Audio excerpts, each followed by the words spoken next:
Good afternoon, or well, I should say evening because it is 7 o'clock, but the bright sun is a bit of a misnomer here. Good evening, ladies and gentlemen.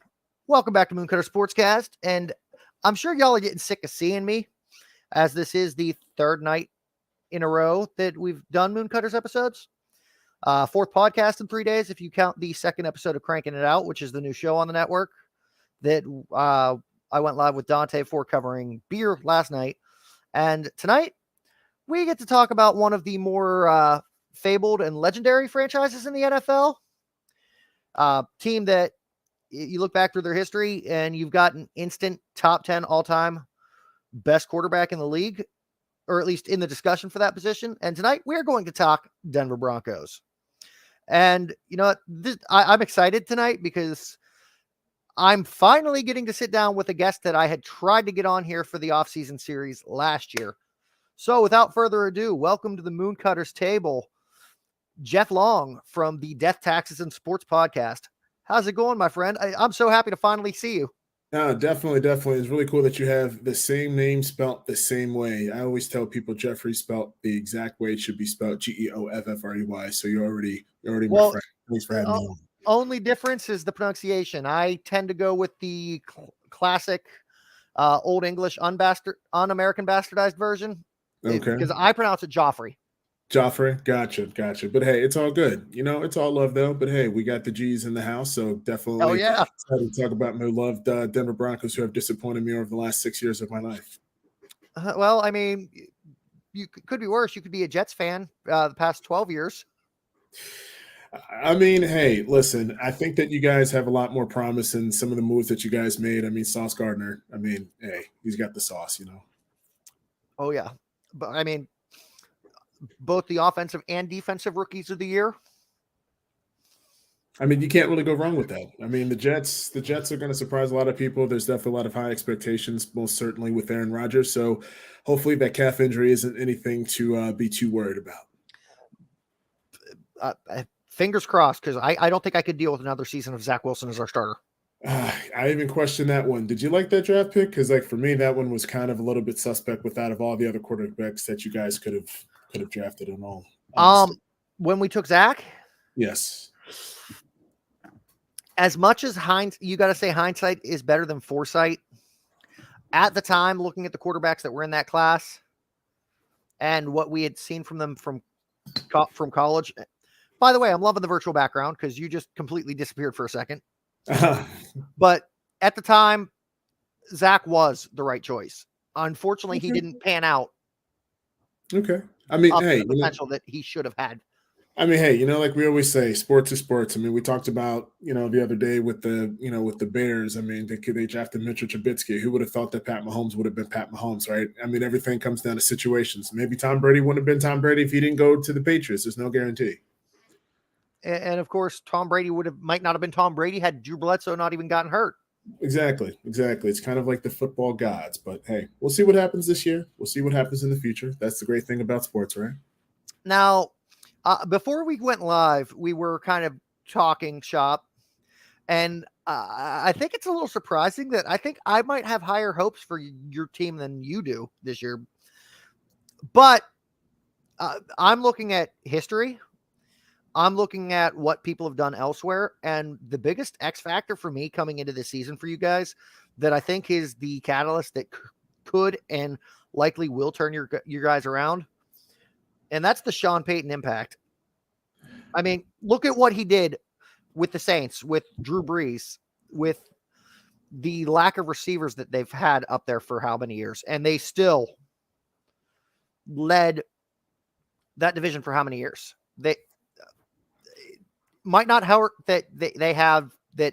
Of course, Peyton was working with Drew Brees, who I think is definitely in the discussion for top 5 all-time quarterbacks.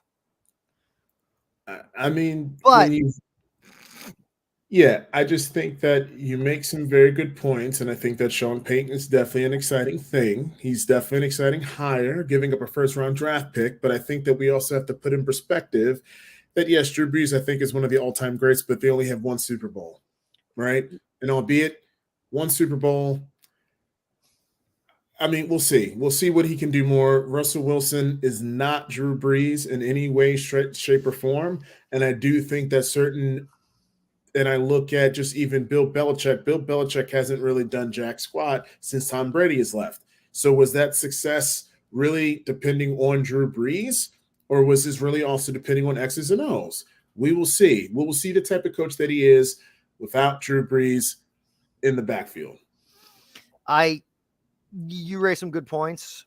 I will say the struggles that you guys had last year with Russell Wilson, and I didn't even realize that it was a first-round pick that had to be given up to get Peyton. So your guys are standing at, once again, not having a first-rounder for the next 3 years? Yeah, something like that. I think the next 2 or 3 years. Yes. Wow. I mean, there's a lot of different factors. There's definitely a lot of different factors that go into this team. And I think that, yes, we'll get into it, but I think like Nathaniel Hackett's coaching questions were definitely, there was mostly some concerns, and we're going to get to some of the free agent signings, right? That's going to maybe make some changes. But I really look at this team, and this was a defense that was top 5 in a lot of major statistical categories that kept us into a lot of games.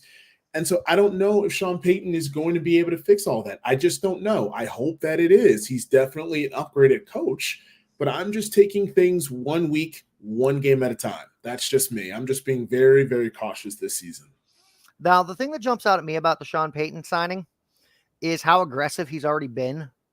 Knowing that in the past, Russell, including when you brought him in last year, Russell Wilson's always had his entourage of quarterbacks coaches. One of the first things Sean Payton said when he got hired was, "This isn't happening. You are going to work with the team's quarterback coach, and that's it." Yeah, I think that what it does is that we got to focus on the Hollywood aspect of Russell Wilson. Nathaniel Hackett, first-time coach, he necessarily didn't have the type of cachet that Sean Payton has. I don't think that Nathaniel Hackett really had the type of locker room, and people didn't really listen to him the way that I think Sean Payton, and what it's going to come down to is Sean Payton commands respect. Because yes, he is a Super Bowl caliber coach, has won a Super Bowl, so that's going to give you some type of credibility. Whereas Nathaniel Hackett, you still have to remember, he got fired as an offensive coordinator for the Jaguars, and he didn't really even call plays in Green Bay. So just really from an X's and O's standpoint, there definitely was a lot of questions about his viability as a coach prior to even coming into the season. So I think that with Sean Payton, you know what you're going to get, and he's going to be able to bring a new, fresh scheme and something that's going to bring excitement to this team. Now, before we jump off of the subject of Sean Payton and move into your free agency, I just got to throw a sidebar out here. Have you seen the movie with Kevin James about his the year he was suspended? No.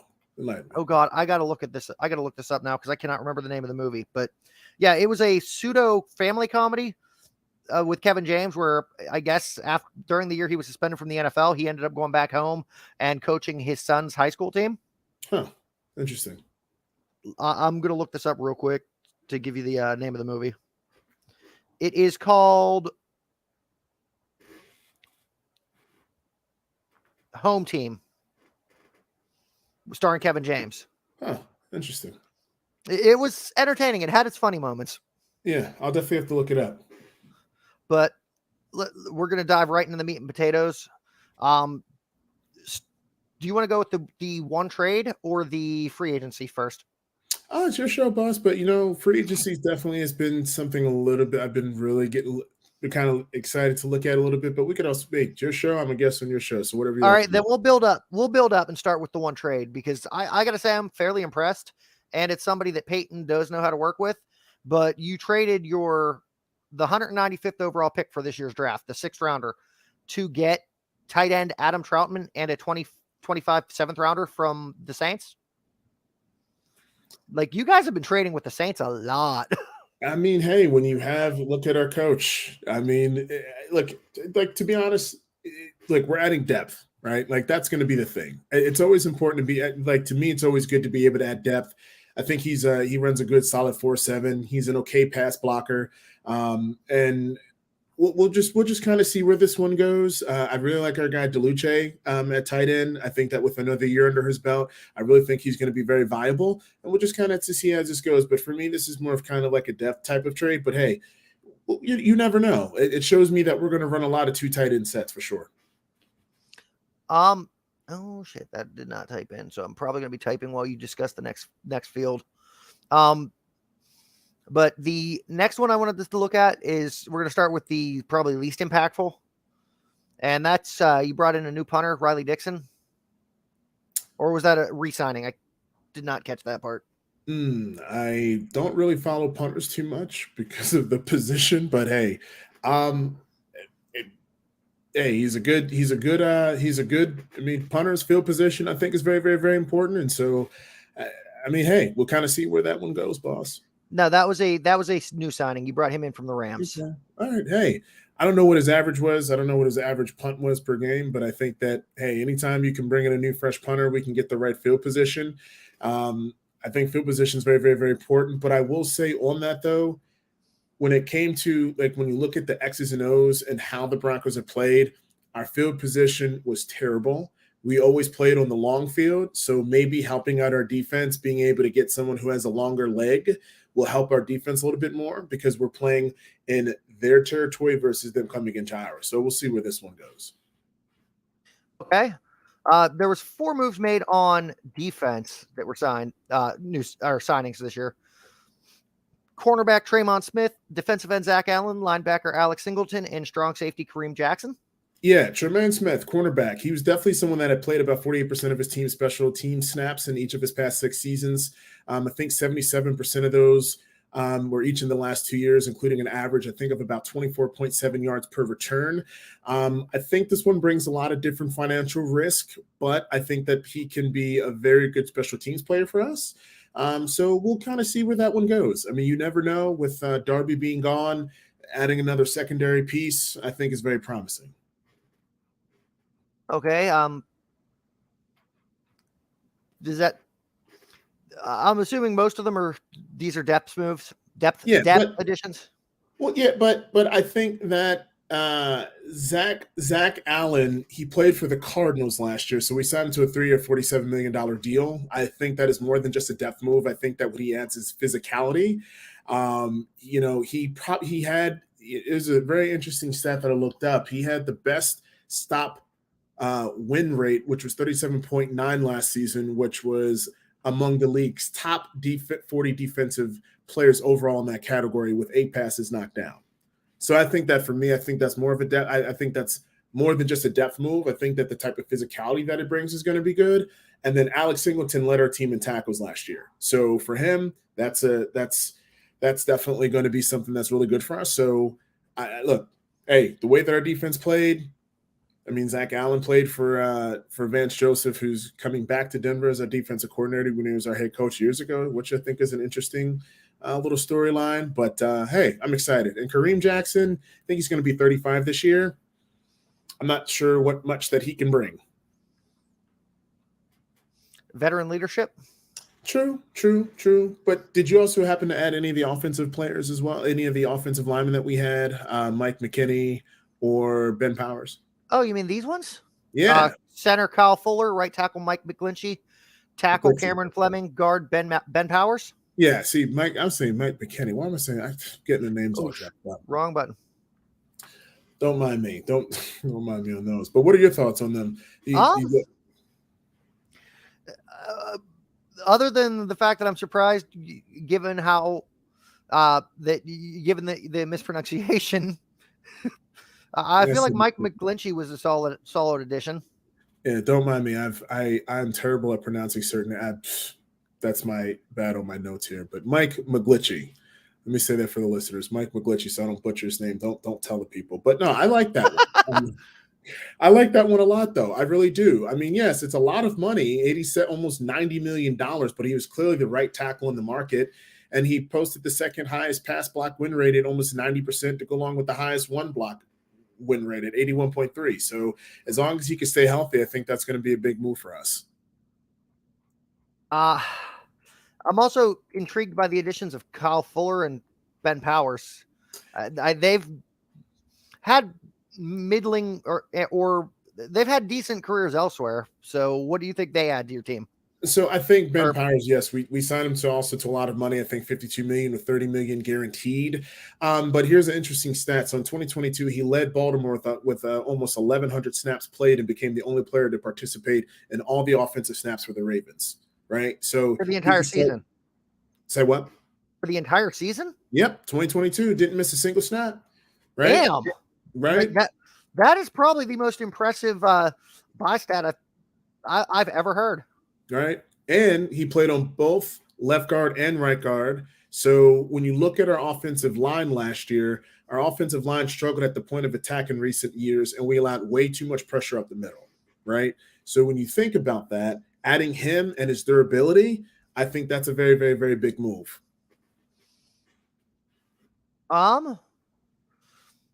Moving on to the position, the signings that more casual fans will find the most entertaining. Starting with your the new signing for your backup quarterback, and I gotta say, the guy that you guys brought in, re-signed. He's been with you a while. If I'm not mistaken, he was a drafty by you, but Jarrett Stidham's already started in the league, and the fact that you still have him, and he's not gone from starter to backup and is still riding with you, definitely shows a lot of team loyalty. You know, what I think that shows for me is that Sean Payton didn't bring in. You got to remember, Sean Payton is not Russell Wilson's guy, right? So he's not the type of guy that is really going to care about the amount of money that a quarterback's going to have. He cares about who's going to produce. And you think about Russell Wilson had his worst statistical categories in every major stat in his, 10 plus year career. We were 32nd in points scored, I think 16.9 points per game. We got to score points. And if he doesn't get it done, Jarrett Stidham might get a call. I'm just saying, we'll just have to see what happens. All right. Yeah, now what gets me is how quickly they were to bring in other people to take his job after, because he was your starter after when Peyton first retired, correct? I'm sorry, say it again. Jarrett Stidham, or am I thinking the wrong? No, you're thinking guy? About Jarrett Stidham. He played. No. It was Jacoby Brissett. My bad. For the Broncos, with Jacoby Brissett back. I don't know. It feels like it's been so long ago. Because in 2018 we went back to Case Keenum, and then we also had Trevor Siemian. We had Trevor Siemian, and then we also had signed Mark Sanchez. We had Mark Sanchez for a little bit, and then we had Trevor Siemian. And then Mark Sanchez didn't work out. Then we brought back Trevor Siemian, and then we had another dude whose name I can't even remember, to be honest. Then I must be having a mistaken memory then here. Let me double check his. Oh, no. Stidham was the one that took over for Brady originally. Yeah, Brady. Jarrett Stidham was, I think it was a 4th round draft pick. I forgot what school that he came out of, but I think that Jarrett Stidham in the right situation can definitely be a starter. He has a good deep ball, insanely accurate, and has very underrated running ability, which I think is something that you need to be able to survive in this league. So he played for the Raiders, I believe, last season too, which I think was a mistake because, well, the Raiders, they're the Raiders. So.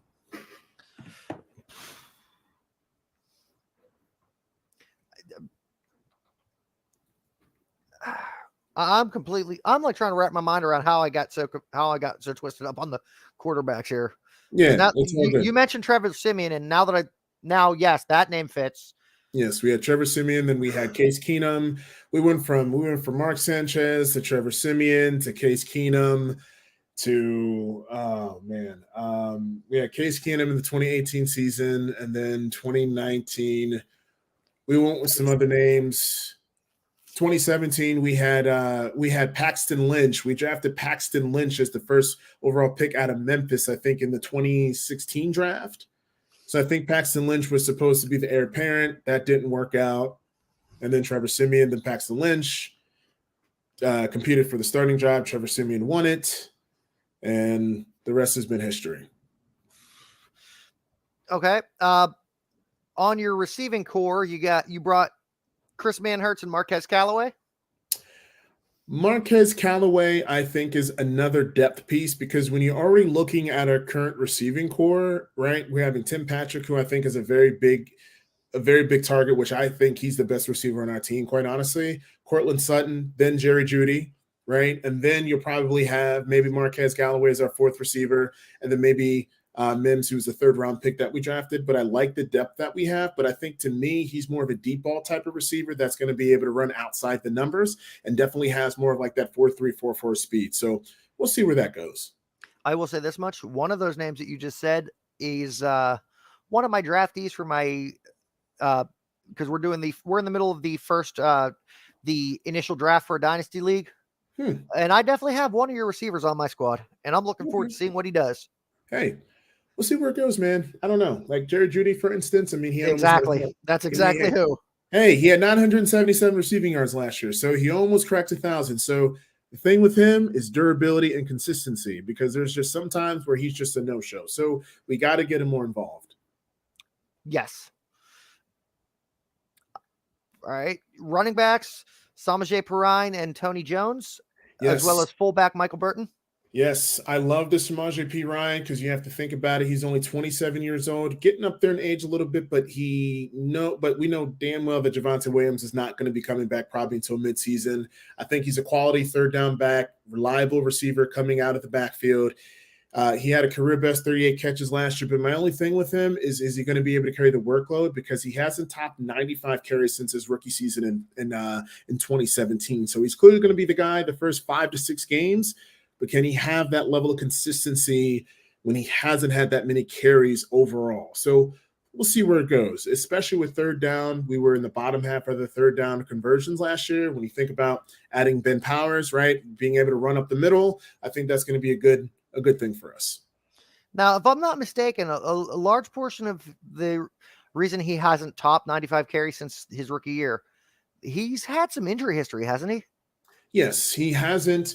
I believe he hasn't played no more than 70% of his games. But last year, though, we gotta maybe kind of give that a little bit of a maybe save a pivot because of who he was behind in the backfield. So, but when he has played, though, he has been relatively productive. But he's getting up there in age. 27 is not old, but for a running back, it's getting up there.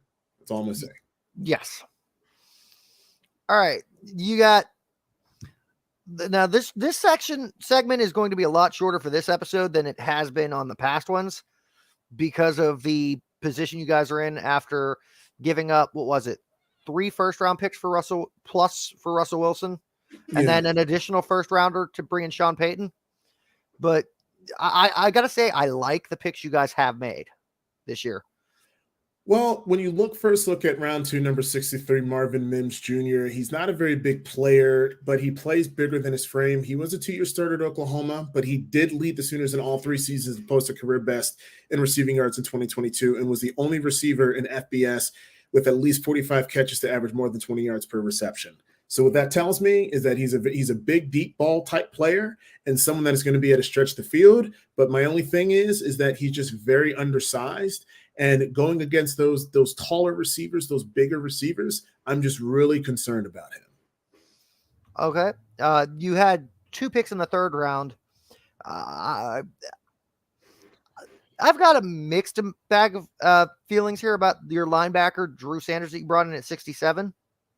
The guy from Arkansas, I think look, for one thing, he's huge. And he has potential as an edge rusher, or maybe an inside linebacker. So he's definitely very versatile. But he can also be a very serious weapon in coverage, and as well as a blitzer, or just maybe like in the stack. But he hasn't posted impressive numbers as a first-year starter. But on tape, there's been a lot of those situations where there's been a lot of like quote unquote almost tackles. So he has to learn to be able to tackle. But if he can, I think he can be a pretty good player for us and be a steal at that pick. Yes, I was going to say at times it feels like he's almost afraid to commit to the hit. Yeah, but when you think about these players in third or fourth rounds, a lot of these guys are going to be very like big project picks. They're not necessarily going to be people who are going to make an instant impact. But again, it comes down to development and what is going to be the expectation for a lot of these, third, fourth, and fifth round guys are there to be able to add depth. Maybe they make the roster, or maybe they make on the practice squad, and maybe 2 or 3 years from now, we'll be able to talk about them and maybe come back 3 years from now and be like, hey, remember we talked about that guy, Drew Sanders? What a steal at 67. We've seen more bigger impacts off of even later picks. I mean, look at last year with Mr. Irrelevant. Right, exactly. I mean, you never know. You never know. And then this guy, Riley Moss, the one thing I will say was that he was a 4-year starter at Iowa, right? If anyone don't know, look up Phil Parker. This man knows defenses and runs great defenses at Iowa, right? This guy ran a 4.45 40-yard dash. His spurt and beast are good enough to be a corner and maybe play special teams for us, but he just needs to be able to tighten up his footwork. And he can also maybe play safety. So again, a good depth pick and being able to play versatile, and also maybe a punt returner for us in the future. Okay, moving on. You did not have a pick in the 4th or 5th round. Well, we did not. Maybe next year.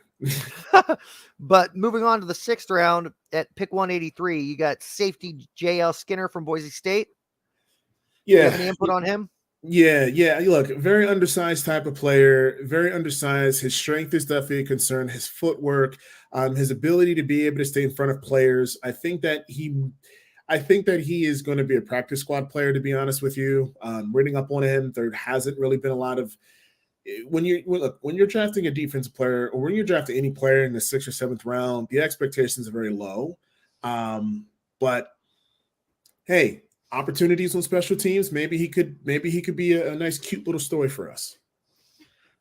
Okay, and to round 7, pick 257, you took a center, Alex Forsyth from Oregon. Yeah, look, starter. I think a 2-3-year starter. I think that he's very knowledgeable in the game for what I've been reading. Don't know much about him. I think that he's just another depth pick for us, and I just honestly see him as a practice squad player. And I'd be very surprised if he even makes the roster, in all honesty. Okay. Well, then the biggest thing left to discuss is what do we think happens with your season this year? Because you've got a schedule that has a lot of adjustments compared to what we've looked at with a lot of these teams in the past. And it's one that you've got a couple stretches where it looks like you'll be coasting, and then a couple where you're going to have to play balls to the walls to be competitive in some of these games. I mean, just, the first one is just week 1 against the Raiders, right? Like, they need to start off strong, right? And for me, we've lost 6 straight games in the series. And the last game that we won was 16-15 win back in 2019. But we need to be able to slow down Josh Jacobs, right? Because you think about it, in those 6 games, he's rushed for 636 yards and 7 touchdowns. So the man has just been an absolute monster against our defense in these 6 wins. And I think he led the league in rushing. So winning that game, I think, would be a very good momentum boost and confidence booster for our team. I agree. And I personally think you guys are going to get it. Because I still want to call them Oakland. Vegas, a lot of people in Vegas are excited and stoked because of their quarterback move in the offseason. Jimmy Garoppolo? But to be honest, they downgraded. I've said for years that Garoppolo has succeeded because of the team he had in San Francisco. And the system. For a lot of what he's done there, Derek Carr has succeeded in spite of the team he's had around him. Look, let's put it like this. Back in 2020, when they beat Green Bay in Green Bay, he passed the ball only 8 times. Okay. He passed the ball only 8 times. They rushed for 35 to 40 rushes. Most of their offensive production in that blowout was based on scheme, running the ball. Jimmy Garoppolo is not the type of guy that's going to be able to win you games. And even when he played us against Denver, I mean, yes, he had a couple good throws, but he's not the type of guy that's a deep ball thrower. And now he's probably not going to play all 16 games. You have arguably one of the best receivers in Devontae Adams. You want to get him the ball. But he's not going to be able to do it consistently because he's probably not going to be on the field. So who's going to be the backup? I mean, right now, that's a big question mark because they don't – I got to double check this one, but I don't think there's the backup in Vegas right now is even has made a name for himself. Yeah, I'm going to double check this. We could win that game. I don't know. It's just really just going to depend on a lot of variables, and especially in the first game. All I'm going to say is that Russell Wilson better get some real game time snaps in the preseason. That's all I'm going to say. No more sitting out the preseason. Like you got to play a little bit. Okay, so I'm slightly mistaken here, but still, we do know the name of the backup's name, but he hasn't made a name for himself. You really think Brian Hoyer's going to win you games? He's 37. I mean, like, no disrespect, but I mean, it's like, what can you expect of any quarterback outside of Tom Brady past the age of 37? Not much. Right. And no disrespect to Aaron Rodgers, but I mean, I don't know. Like, well, he's Aaron Rodgers. He's going to be great. We just don't know. Not everyone's going to be a Tom Brady, just like not everyone's going to be a LeBron James in basketball. But we'll see what happens. All right, week 2 is another one of those games that is a game that right now, depending on what Sean Payton's able to do with the team, could go either way. Yeah. Because Washington might not be the flashiest team in the league, but they've got some deep grit that they're never out of a game.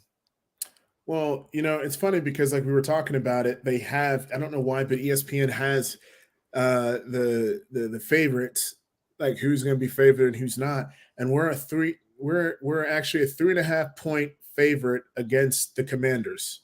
So based off of that, I'll just for right now, we don't know injuries and all that, I'll say we can win that game, but they're coming to our turf, so I'm fairly confident that we'll win that game. But it's really the week 3 game that I'm very nervous about, which we're an underdog, and that might be 6.5 games by the time the season starts. Honestly, against Miami, it's also going to be a matter of how long can Tua stay healthy this year,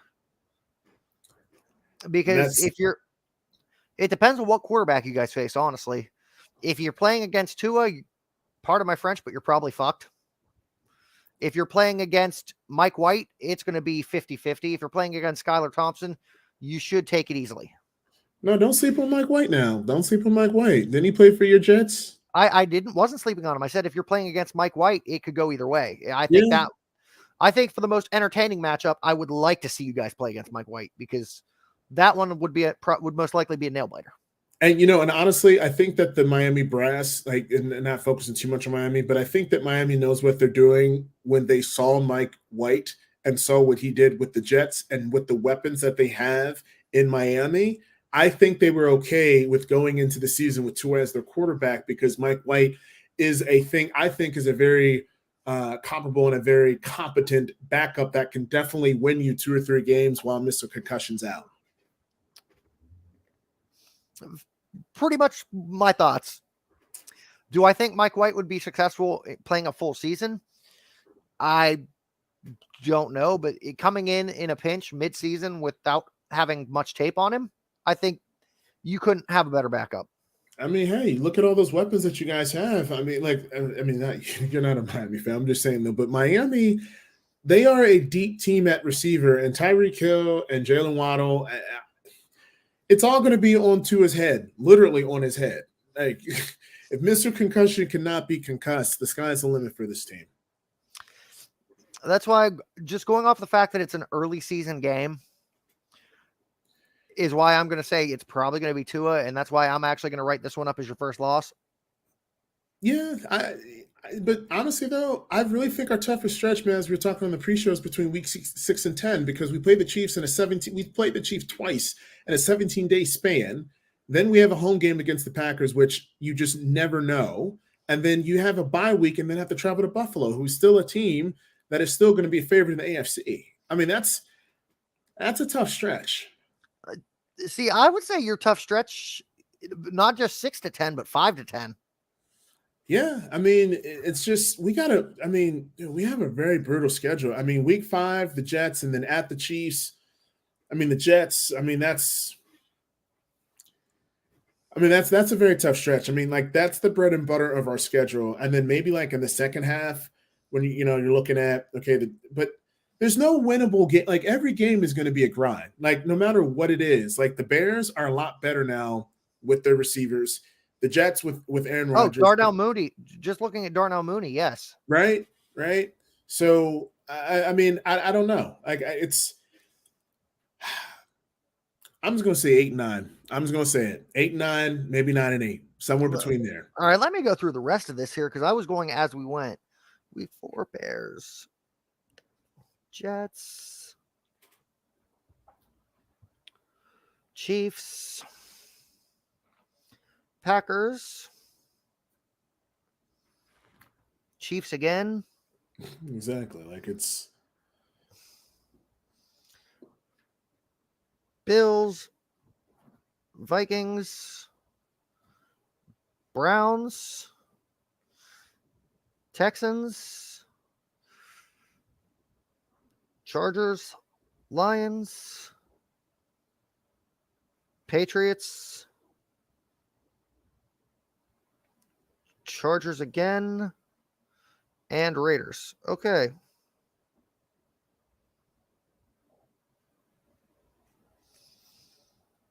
You said you're predicting what? 8-9. Yeah, we could not be further apart. I've actually got hopes of you guys going 10-7. Oof, that's you're too kind. You're really too kind. I'm as a aspiring TV personality, sports TV personality, I try to be as impartial as possible, even for my own team. It's a brutal schedule, and if we can win 8 games, I'm going to consider that a victory. Give me 8 wins. 9, it's like icing on the cake. Well, here I'll go game by game with my predictions on this one. Week 1, Raiders. Like we already talked about with the Jimmy Garoppolo situation, that's a win. Week 2, Commanders. It could go either way, but honestly, I think with Sean Payton outclasses, I'm giving you guys the win on that one. Week 3 at the Dolphins. We'd already discussed. I had you as your first loss. Week 4 at Bears. I'm not buying into the Justin Fields hype. I don't think he's as good as they make him out to be. I'm putting that as a win. Hold on, just real quick. What makes you not so hyped on them this year? Yes, Darnell Mooney's a great receiver, and they've got decent running backs. But my thing, I think Justin Fields' accuracy, especially under pressure situations, is suspect. And I think if you guys can get pressure on him, it's going to you'll take it away. Hey, we'll see. And it's at Chicago. It's at Chicago. Yeah, you never know. You just never know. That I don't think that's going to be an easy out, to be honest. I think that one's going to be just because of his running, just because of his athleticism, and they also got DJ Moore now. So that receiving core, and they got Claypool too. I mean, they got some weapons, but we'll see. But go ahead. I didn't mean to cut you off. All right, week 5 at the Jets. Looking at the fact that they have pretty much most of their defensive core intact, and that was top 5 last year. Not to mention the honestly stacked offensive weapons that we have now. I'm writing that one up as a loss for you guys. Week 6 at the Chiefs. That's your 3rd loss. Week 7 at the Packers. It's going to be a fight, but I think you guys edge it out. Jordan Love, obviously he's going to be good because I don't see why Green Bay would have otherwise pushed Aaron Rodgers out the door and kept him to ride the bench for 3 years. But I think you guys take it off against the Packers. Week 8 at the Chiefs. Week 8 versus the Chiefs. I've got you taking a second loss to the Chiefs. I don't think we're going to beat the Chiefs at all this season. Week 9 bye. Week 10 Buffalo. The Josh Allen, Stephon Diggs connection. That's loss 5. I think Josh Allen's a little overrated, to be honest with you, but that's just my opinion. Okay. I like the kid. I think he's a damn good quarterback. But would I take him over, say, Joe Burrow or Pat Mahomes? No. That's all I'm saying. Like he's a phenomenal talent, his rushing ability, but he just makes too many red zone mistakes, and he costs his team with just way too many turnovers at pivotal moments. That's it. Otherwise, top 10 talent. All right, so we got week 8 Chiefs, week 9 bye, week 10 Bills, week 11 Vikings. I've got you guys tying yourself up at 5-5. Week 12 Browns win. Week 13 Texans win. Week 14 Chargers. I've actually got you guys losing both games against the Chargers. Oh, okay. But I've got you winning. But I've got you winning weeks 15 at the Lions. Okay. Week 16 at the Patriots. And I have you guys sweeping the Raiders. Okay. All right. So that's where I got my 10-7. Okay. I think we can. I think we'll split the two games between the Chargers. I think we're a little bit even, and I think Justin Herbert is also a little bit overrated as well. But again, he could prove me. If you're right, then that would elevate me to an 11-6. But I don't have that much faith in the Sean Payton turnaround on 1 year. I mean, you said you don't have faith in the turnaround? No, I said I have faith in the turnaround. I've got you guys going 10-7. Yeah, but I don't have enough faith in it to say 11-6. There's just there's just so much that has to go right for there's just so much that has to go right for the Broncos to win 10 games. I mean, and still our division is still one of the toughest. I'm just being cautiously optimistic. Last year I was way too optimistic, and I said 11 wins. And I'm like, now this year, I'm like, you know what? I'm still kind of in my feelings about that. And I just want to just see how they played on the field. So I'm just saying conservative, 8-9, maybe 9-8. Hey, 9 wins could get you to the wild card. And after that, anything can happen. Okay, now we've still got a decent amount of time to kill here. So I want to talk about Broncos history with you. Mm-hmm. Like starting off, I'm guessing you're from Denver, or at least Colorado area. No, I'm from Maryland, believe it or not, and I live in Seattle.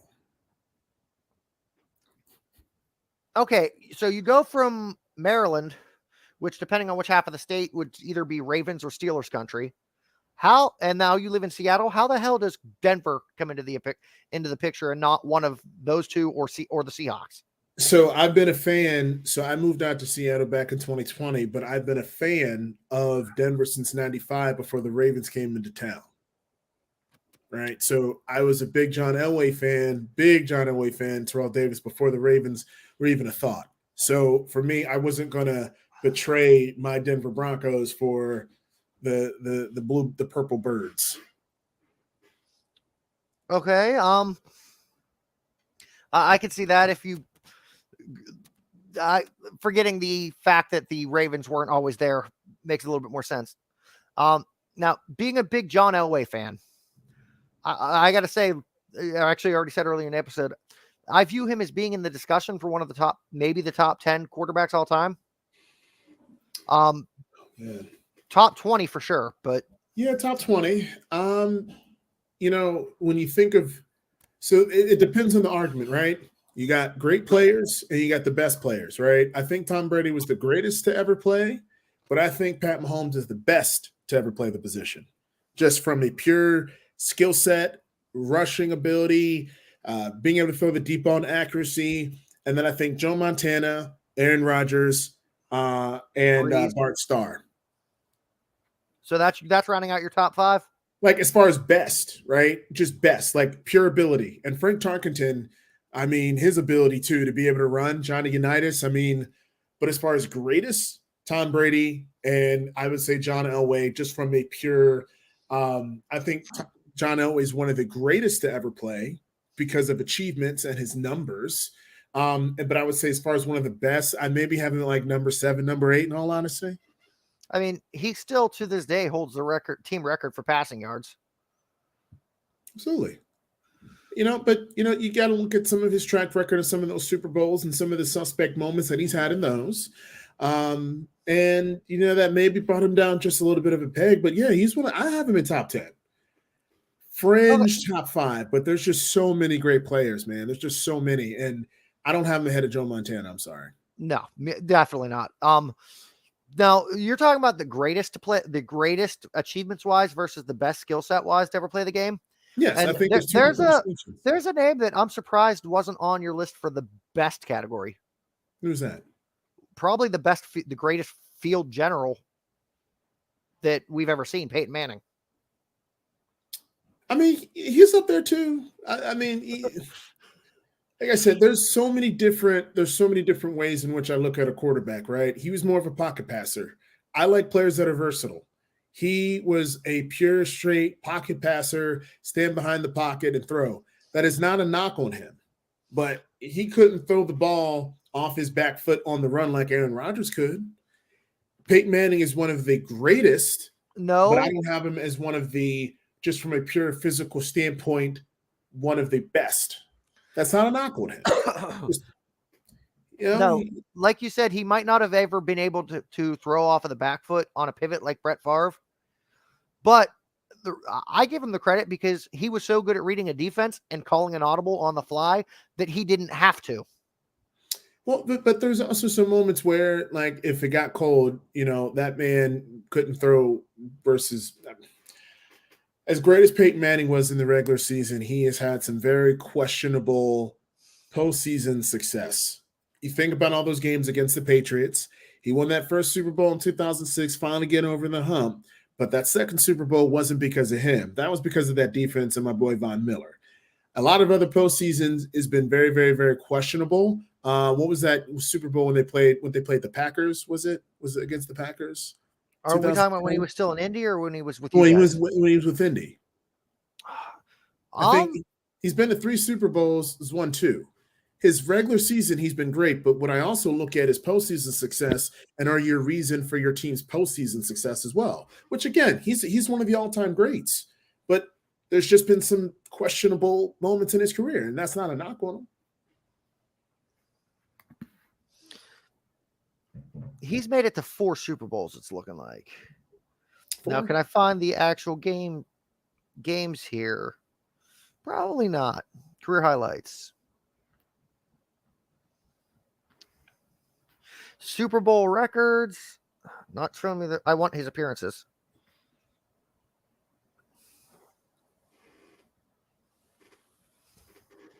Sorry, I wasn't expecting to.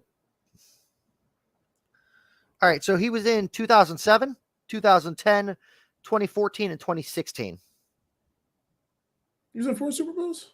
Yes. Twice as a Colt, twice as a Oh yeah, that's right. He played for the he went to that's right. He played for and he got blown out against the Seahawks, ironically. Yeah, I believe he won 2006, I believe, right? 2006. Well, yeah, 2007. It was the date of the game, but yeah, it was 2006 season. He won against season. Chicago. He lost the 2009 Super Bowl, Indy versus New Orleans, because I believe that was the one that Breeze got. And then he got blown out by Seattle in the 2013 Super Bowl. Yeah, that was that Super Bowl in the cold weather in New York. And then walked away on a high note after winning the 2015 Super Bowl against Carolina. Yeah, so, I mean, but not every quarterback's going to have the most perfect story. So, I mean, hey, he's top 10. I think it's really just all about perspective. Look at Dan Marino. When you're talking about not every quarterback's going to have that perfect story. That's arguably one of the most talented quarterbacks all time. A lot of people have him ranked in the top 15, and yet he's got no jewelry. And that goes into the physical ability, but just not great. I can't put a all-time great quarterback in there if they don't have at least 1 Super Bowl ring. I mean, there has to be some type of barometer when you're comparing them to so many other great quarterbacks. There's so many that have multiple championships or at least one, right? I mean, I think you can already put Pat Mahomes up there, honestly. I mean, he already has 2, and he's the MVP for both. So, I mean, hey. Now, going back, obviously it was a great thing for you guys, and your team fan base erupted with joy with the Peyton Manning trade. My question was, when the year before that, were you a fan of Tebow Mania? Tebow. I thought that was one of the worst draft picks in franchise history. And yeah, we beat the Steelers in that one playoff game, but the only reason why we did it is because we couldn't pass the ball and they crowded the box and they had no safety. And Demaryius Thomas was very wide open and we won the game. Outside of that, I'm not a fan of Tim Tebow just for us, but as a guy, he seems great, but yeah, no. You see, I honestly gotta say, I wasn't Denver for years wasn't even on my radar, but I actually got the Tebow drafting kind of intrigued me, knowing that he was at the time I think he was the most winning quarterback in Florida Gators history and has since been surpassed.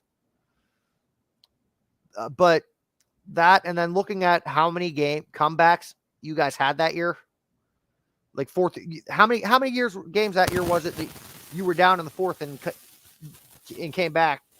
I don't remember the exact number top of my head, but I mean, hey, it's one of those things where it's just Tim Tebow. He had a nice little run, and I'm just glad he's gone. Okay. Look back at some of your favorite memories being a Broncos fan. Honestly, last year was one of my favorites, to believe it or not, against San Francisco, because I'd probably attended over like 10 to 11 Broncos games in person. And up until that time, they lost every single one that I've attended. And I was like, please just give me one win so I can see it. And they won against the 49ers by 1 point. And I was so happy because I'm just like, man. But I mean, there's that. But I would also have to say the last Super Bowl that we won, because Von Miller is arguably my favorite NFL player of all time. I'm going to say it now, after John Elway and him to get that recovering that fumble. In the last Super Bowl, man, because you never know when your team's going to win it again. You never know when they're going to be up on top. You just have to enjoy it while you can. I could definitely agree with that statement. I mean, my team's only won one, and when that happened, I wasn't even a glimmer in my father's eye yet. Right. So, I mean, that's just the way it goes, 68, 78, 88, 98. I would have, if I would have been born backwards, I think I would have been almost legal drinking age by the time I got back to their Super Bowl win. So, I mean, hey, it's just the way sports is. So we'll, in Denver, the city, they have their NBA finals now. So I'm kind of pulling for them. Denver is a great city. I've always considered it my second home. It's a great city. So rooting for them, and hey, we'll see what happens. If I'm not mistaken, the Nuggets are favored to win this series, right? Yes, they are. They should blow them out, and they should win this series easily. But we'll see what happens. All right. Well, I don't want to just keep tying up and circling back to similar questions. It's been a very insightful past 50 minutes with you. Sure. I want to say thank you so much for coming on to talk to Broncos. You want to give you want to give my fans a shout out of where they can follow you? Yes. Well, first off, thank you for coming on the show. We have to bring you on. It's always an honor for someone to bring me on their show. But you can follow us on Twitter at DTS Sports 33 on Twitter. You can look us up on YouTube, Death, Taxes, and Sports. We're also on Amazon Music, Podbean, and as well as Spotify. If you want to listen to the audio versions, we have 86 episodes so far, and just about an hour we'll have episode 87. So I'm really excited. We'll be discussing some baseball. So feel free to tune in and feel free to come say hey. So thank you. Talking Rockies. Yeah, we're going to talk. Maybe we'll see. We want to really focus on the rule changes. There's been a lot of rule changes, how that's affecting the game. We're talking about some prospects. talking about the state of MLB with each of the division races. There's been a couple surprises and definitely a couple players who've been disappointing a little bit, and also that cheater Carlos Correa. Yes, he's a cheater. So I'm glad to see that he's doing terrible, but he's been playing terrible. All right. I think I'm not a baseball fan, but the fact that you're as impassioned as you are, God, I can't talk tonight. The fact that you're as impassioned as you are, I might actually have to tune into that one. Hey, feel free to tune in, right? We'll be starting here at 6 p.m. Pacific Standard Time, so feel free to come check it out. We'll try not to bore you too much with baseball, but baseball is one of my top favorite sports. All right. Well, those of you that followed the show know you can follow me at TJE Joker. That's my personal tag.